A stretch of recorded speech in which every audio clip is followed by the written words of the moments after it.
मैं तो एक गरीब परिवार में जन्मा। मेरी माँ दूसरों के खेत से घास लेके आती थी। मैं स्कूल से आता था, उस घास की गठरी को पकड़ के लेके आता था कि अपनी माँ का बोझ थोड़ा सा कम कर सकूं। और मेरी माँ इसलिए घास लेके आती थी कि दूध बेच के वो कुछ पैसे जुटा सके और हमारी जरूरतें पूरी कर सके।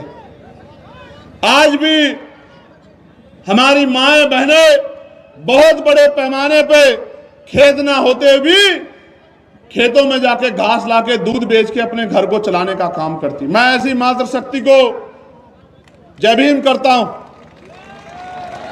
मैं उस मातृशक्ति की हिम्मत को दाद देता हूं, लेकिन मैं अपनी माँ बहनों से कहना चाहता हूं वो दिन दूर नहीं कि किसी के खेत में मेरी माँ बहनों को जाने की जरूरत नहीं पड़ेगी। राज कहा जाएगा तो इस सारी सरकारी जमीन का बंटवारा करके गरीबों में बांटने का काम करेंगे हम लोग, याद रखें।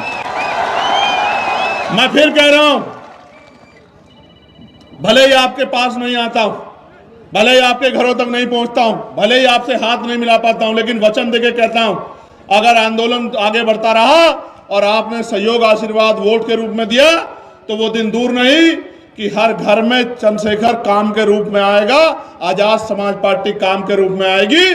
जब आपके बच्चे को रोजगार मिलेगा, जब आपके घरों में सुख सुविधाएं आएंगी और जब आंसू आएंगे तो वो खुशी के होंगे इस बात के कि इस बार हमारी ताकत बन गई, हमारी ताकत सफल होगी। इस ताकत को रोकने के लिए बहुत सारे लोग लगे हुए हैं, इस ताकत को रोकने के लिए।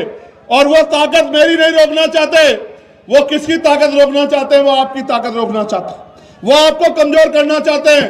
वो ये जानते हैं कि अगर इनकी ताकत बढ़ेगी तो उनके यहां मजदूरी कौन करेगा। मेरी बात को आप याद रखना, उनके बर्तन कौन बनाएगा, उनकी चटाई कौन बनाएगा, उनके खेतों में काम कौन करेगा। तमाम तरह के जो उनके अपमान का जो काम करना पड़ता है वो कौन करेगा, उनके सफाई का काम कौन करेगा, सीवर में कौन उतरेगा, मैला कौन उठाएगा।